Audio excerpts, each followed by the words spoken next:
And we are back with the fifth segment of the GSMC Basketball Podcast, presented by the GSMC Sports Network. I'm going to continue on grading every single first rounder in this entire draft. And I should also note that the Avengers, the Team USA, they have landed in Paris. They're there. It's almost time for these Olympics to kick off. I'm super excited for the United States to just straight up destroy every single national team. And hopefully, Victor Wembanyama will have some mercy on us and we do not lose to the French because they have a fruity home court advantage. It's just a beautiful home court advantage that they have going on right now. And on top of that, Victor is tall, Victor is scary, Victor is an alien, he is all of these things, and Rudy Gobert, he is also really annoying to go up against, and on top of, having Joel Embiid in the lineup, he's a bit iffy, and he doesn't like getting physical. I know Rudy Gobert is going to try jabbing him a little bit, maybe elbowing him, and then Joel Embiid is going to go like this and cost us the game, so please, hopefully Victor doesn't have a good game. Hopefully, this is the one time that I'm hoping that Victor doesn't play well, and that is against the United States, because I'm expecting that matchup to happen pretty soon. And I'm also expecting that matchup to possibly be the downfall of the United States. Victor is very, very scary. I don't want that to be taken lightly. Victor is very, very scary. But aside from that, let's continue with this draft pick, with these grades and, grading every single draft pick. So now we move on to a surprise pick in this draft, and Matas Buzelis. Now, again, very surprising. Like, his performance, top tier, almost an A, but, I have to give it just a B+ because of his true shooting percentage not really being exactly as high as I thought it was, and his turnovers being a little bit high as well. But he averaged 16 points per game, 4 rebounds, 2 steals, and 2 blocks, which, again, very impressive. Just need to cut the turnovers and also need to, add more assists to that if you are going to get a lot of turnovers. But, pretty solid, so B+. I have no complaints about this. Then the next two players, they're a little bit tricky. Nikola Topic, he hasn't played a single Summer League game, so I'm not going to grade him. He's, coming back from a huge injury, just not going to grade him. And Devin Carter as well, coming back from an injury, also not going to grade him because he did not play in any Summer League games. Next, we have, Bob Carrington. I previously said that he might actually be the best pickup that the Wizards got in this draft. He is averaging 15 points, 7 rebounds, 5 assists, 2 turnovers, 1 steal, and is shooting 49% and is having a 49% true shooting Summer League performance, right? Like in the Summer League, he was shooting 49.6% true shooting. And, the fact that he's playing better than the second overall pick in the entire draft is both good and bad. Like, it's bad because, oh God, your number 2 pick isn't playing good. But on the bright side, your number 15th pick or 14th pick, is playing really well. So, 15 pick, 14 pick. Jesus, what is up with me today? I can't do math. Whoops. Next is Khalil Ware for the Miami Heat, and I have him as an A+ because I recently didn't have him as, that high of a grade, and I also had him coming off of the bench. That is mainly because the Heat already have a starting center in Bam Adebayo, but after I looked at the averages that Khalil was averaging, I realized that this man could really be a really good second center, a second center option for the Miami Heat.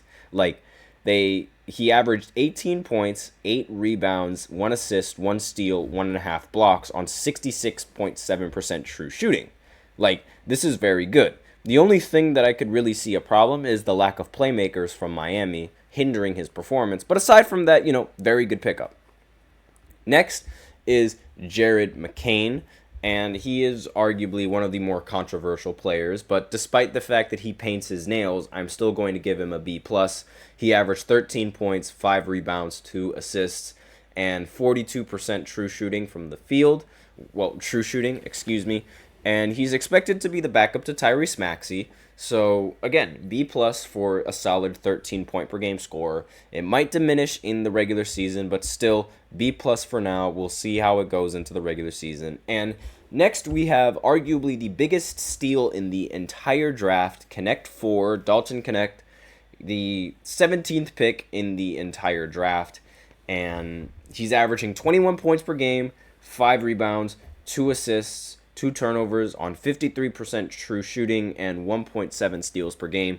Easy A+, biggest steal in the entire draft. The only good thing that the Lakers have done right this offseason, might I add. And next on this list is Tristan da Silva. Now, I recently thought he was going to be a G League player, right? Or, at the very least come off the bench. And he's averaging, I looked at his averages. In the 3 games that he played, he's averaging a really solid 17 points, 5 rebounds, 3 assists, 1 turnover on 83% true shooting, as well as 1.3 steals per game. That true shooting, that 83% true shooting is phenomenal. I don't know if it's going to be that efficient in the regular season, but for the summer league, that is very phenomenal. And based off of that, I have to give it an A+, because that is straight peak basketball right there. That is phenomenal. And it's like, I can't really ask for a better summer league performance other than that. Like, you just can't. Next, we have Jacoby Walter for the Toronto Raptors. I know he's not wearing a Raptors jersey in this picture, but just believe me, he's on the Raptors. And he is, he played 5 games for the Raptors, averaged 11 points, 2 rebounds, 1 assist, 1.6 turnovers, and averaged 50% true shooting from the field. So really, only being a solid scorer, I'm going to have to give it a B minus, because, the assist to turnover ratio could be better. That's something that a lot of these rookies have to work on, the assist to turnover ratio. Like, a lot of the passes that they're used to making can't be made anymore because these athletes are going to expect it and anticipate it now. So, very turnover happy. Don't want to be that in the NBA season. Next, we have Jalen Tyson for the Cleveland Cavaliers. He averaged 15 points, 7 rebounds, 4 assists, 3.2 turnovers, 1.4 steals, as well as 68% true shooting from the field. Again, that true shooting is very impressive in my opinion, and I have to give it an A+, because again, 15 points per game and 7 rebounds on 68 true shooting is just phenomenal. Like, that's just really, really good, and some really solid numbers there from Cleveland, especially with a pick that is, so low. Like, that's could be another steal. Next is Yves Missy. Now, he's one of the average players in the draft. In fact, the rest of this list could be seen as relatively average. So, he's on the Pelicans, so I'm just going to go ahead and speed run through this because, these players are rather average. 8 points, 4 rebounds, 2 assists, 2 turnovers, 51 true shooting, B minus because, again, average, not really that much of a difference maker. Deron Holmes II, 11 points, 7 rebounds, 1 assist, 0 turnovers in the 1 game that he played. 68% true shooting, but he only played 1 game, so I'm going to have to give that a C+, because again, that's a relatively mediocre performance. Now, the true shooting is phenomenal. The only reason why it isn't higher than a C+ is because he only played 1 game. Next is AJ Johnson. He played 5 games, 11 points per game, and I'm going to have to give him a C simply because I don't really see much. I don't really see much use for him for this Bucks. He's not going to be a huge difference maker. He's not going to be a ridiculous and fantastic player. So it's I don't see the big deal. I just don't see the big deal. Next is Kaishan George. He is going to get a B simply because, his performance is it's mediocre, 9 points. He played 5 games. 9 points, 4 rebounds, 2 assists, but 3 turnovers, and he also had 71% true shooting. So I'm going to have to give it like a B minus because it's like there was good, not a lot of good, but there was good. Then there was bad, not a lot of bad, but there was bad. So those are just my opinions on that. Next we have. Oh, well, I can't see the picture, but apparently I hope you guys can see the picture. It looks like you can. We have Pacome Diet. Forgive me if I messed up that last name.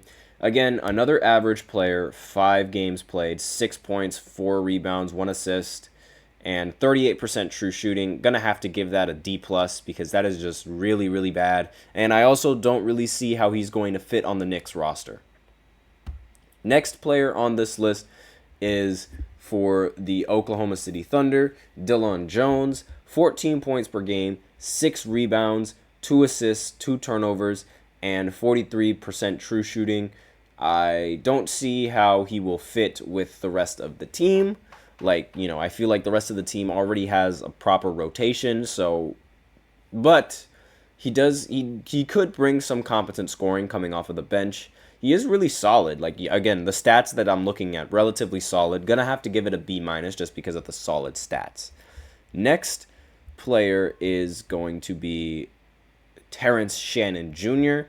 Now, he played 4 games for the T-Wolves, averaged 13 points, 3 rebounds, 1 assist, 2 turnovers, and 66% true shooting.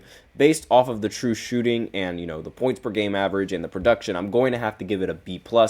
I hope that he can sort of develop into a much better defender going into the future, but that's just me. So for now, it's a B+, not that bad, not bad at all.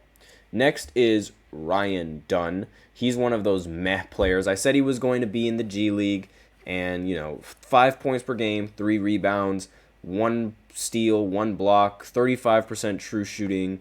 I'm going to have to give that a C plus because while the true shooting is pretty bad, he is able to get you a steal, and he's also able to get you a block, and be a little decent in terms of scoring. But again, not really that impressive. But for being a low pick, like such a low pick, that's why he gets a relatively high score, a C plus, despite the fact that his performance might actually be like a D or something like that.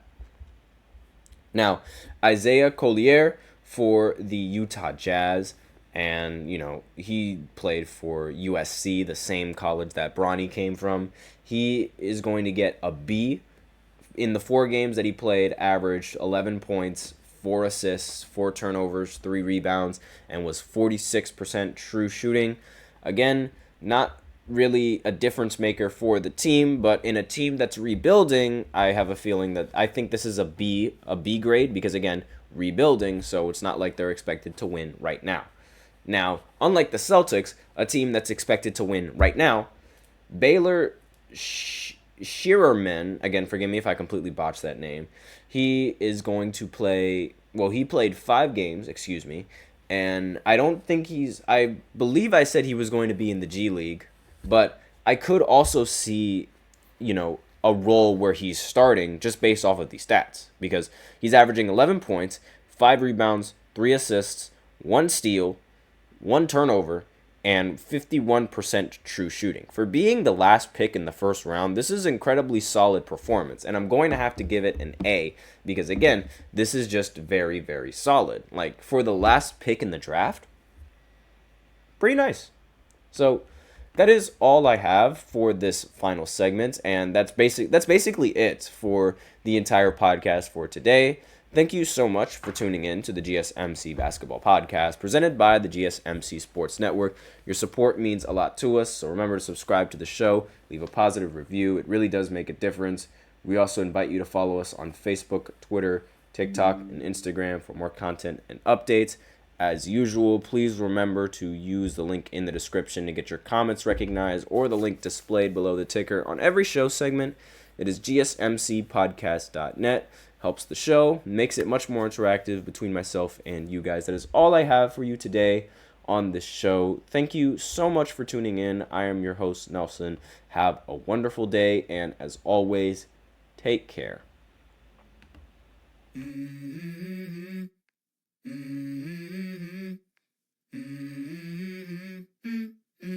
Let's go. I wake up to a little bit of drool on my pillow, feel like it's gonna be a bad day. Yeah, I'm tired of shit, and the coffee ain't hit yet, damn, ain't that great. I don't wanna go to